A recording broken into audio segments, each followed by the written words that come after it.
Kingdom gets their cut, which is peerage or patent level scrolls and above. Use 11 by 14 format, and or maybe there's a grant level or two in there with reign-specific awards like your King's Champion or your Artisan. Those are on. We have text sites that say you must do scroll this size, or you must do a scroll. Not must, but it's highly encouraged to be a patent level is 11 by 14 or 16 by 20.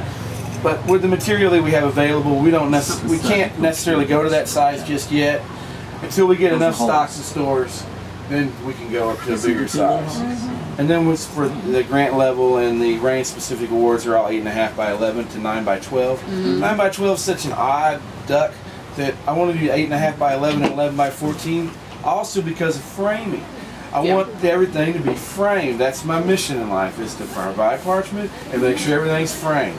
So, that being said, we had one of the volunteers from one of the parchment workshops that we had says, you know what, I got a plan.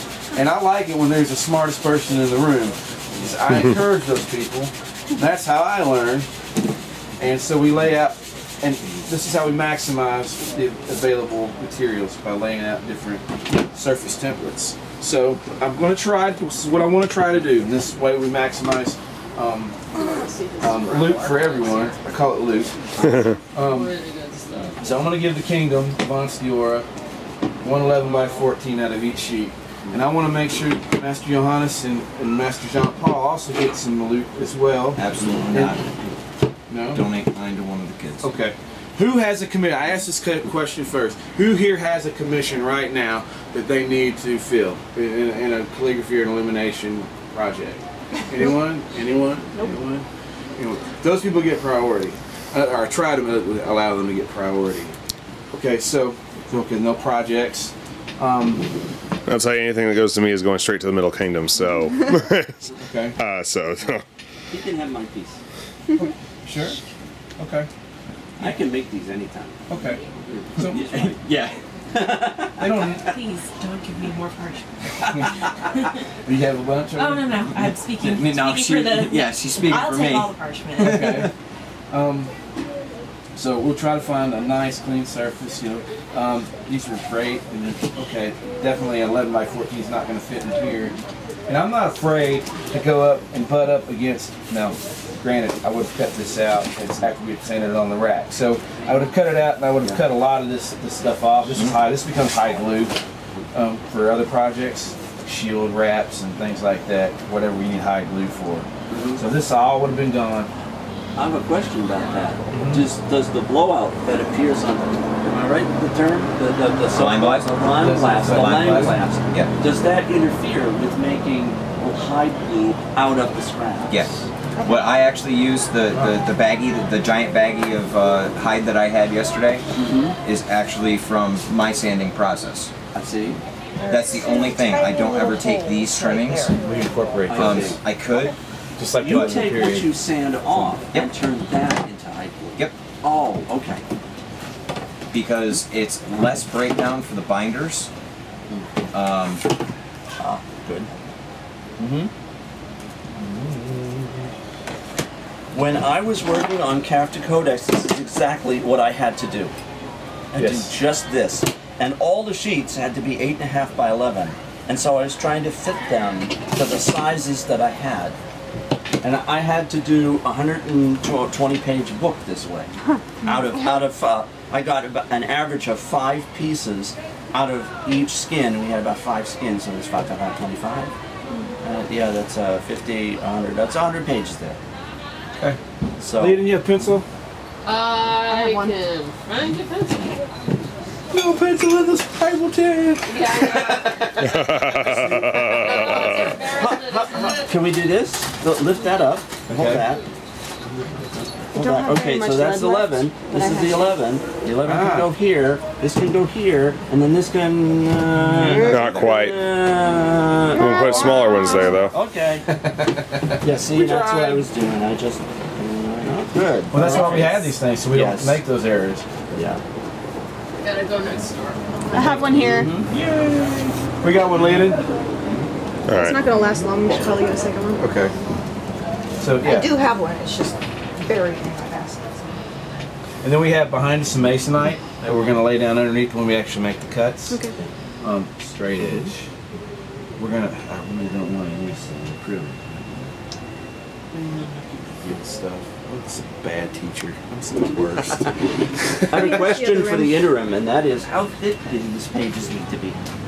Well, for single page scroll documents coming from a workshop, they could be just about rawhide. Well, not quite rawhide, but you know, we did make parchment. It is parchment. Not the best, necessarily the best parchment, but it is a piece of parchment. And these are all actually surprisingly pretty thin. Are they bookbind? Yeah. So you got a question? On the same topic, is there any critter from which you would not bother with this, like Rabbit. a pig? Rabbit. Okay. There is evidence of rabbit being used in period. I can tell you right now, it's a pain in the butt. Okay. Because it shreds. Because the skin is just that fragile. Straight needles. There is, I've also got evidence of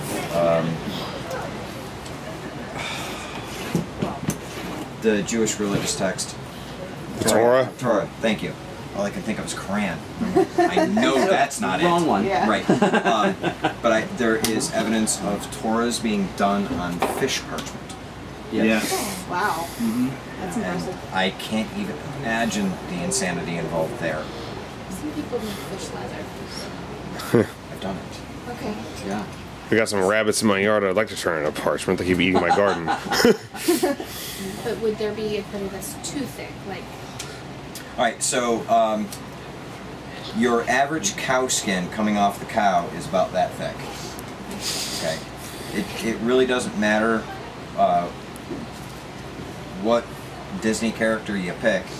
Every skin's going to have its own little picadillies. Mm-hmm. You know, deer skins tend to be a lot more supple. Goat skins, I like them because they're durable. This is so cool. They're, in my opinion, the easiest to use when teaching because they're way more forgiving. Pig skins, just because of the graining, are really tough to work with because the hair follicles on the grain side are just huge in comparison to any of the other animals. Is this it? Squirrel is just not an awful lot of surface area. I suppose you could do bear if you've got a big enough rack. But a bear skin is going to run you, memory okay. serves, it's about Well, keep it pulled 48 away to from this. 59 I've already got square one. feet. Okay. We'll need it. We'll need to press big against amp. this. what about a little black bear? We'll get it. One that you can wear as a coat. That's all. Okay. So you're talking like preteen, Small black bear. small black bear? You're still probably looking. You're still probably going to be looking somewhere between the 16 to 22 square foot range. To find it and still stretch it. Sure. I mean, if you're willing to cut up your skin prior to stretching it, yeah, sure. Is there a disadvantage? Less workable area, Yeah. right? Okay. You know, If you had to cut it, would it make sense to cut along the spine? Okay, so with Project Insanity, because I wanted to control, did I tell you about Project Insanity? A little bit. Yeah. You didn't really explain how the right. drying process kept it as supple, besides drying longer. But Right, so that was basically trying to figure out how the suppleness worked. And my thought had been, I've got evidence in period of the tanneries using fermented urine as an acid to help break down the chains. So another Laurel friend of mine who happened to be 2 months pregnant was very generous and donated 5 gallons of urine. My wife was not happy about What this. a present! Right. Wow. So I did actually go out and I built a trap for it and everything like that. She never smelled it up until the point that we moved the bucket. And she was Don't stir less than rabbits. pleased. Uh-huh. I let it set out in in my backyard and ferment over the summer. Soak the skin. Fortunately, I've got no sense of smell. My wife now will never ever ever respond to, "Hey, honey, can you come smell this for me?" Because you know what I'm talking about by the snapback reaction. You know, like, "Hey, is this milk bad?" And, yeah. Okay. So she almost knocked herself out on the door jamb. I was in trouble for that project. But anyway, so with Project Insanity, I wanted the control, so I took the same skin, I sliced it down the spine. Oh. That way I had a control of one that had been and one that had not been, and I sent blind trials out to 19 scribes. Each got a 3x5 square Wow. with a questionnaire of, okay, what'd you use? You know, I got some great feedback from it, and most people can, you know, because one of the questions was, which one was soaked in urine? With the exception of one person, everybody got it wrong. Wow. So, the other side of that was, The urine made a better smelling skin. My wife Karen's here, everybody. Everyone got it wrong. so it was just a weird reaction. But flip side of the same coin, anybody who tried to paint on one of the urine pieces said they were having nothing but nightmares. They couldn't get stuff to stick. It was not behaving correctly. So that led me to believe that was clearly a project that didn't happen. Period. I asked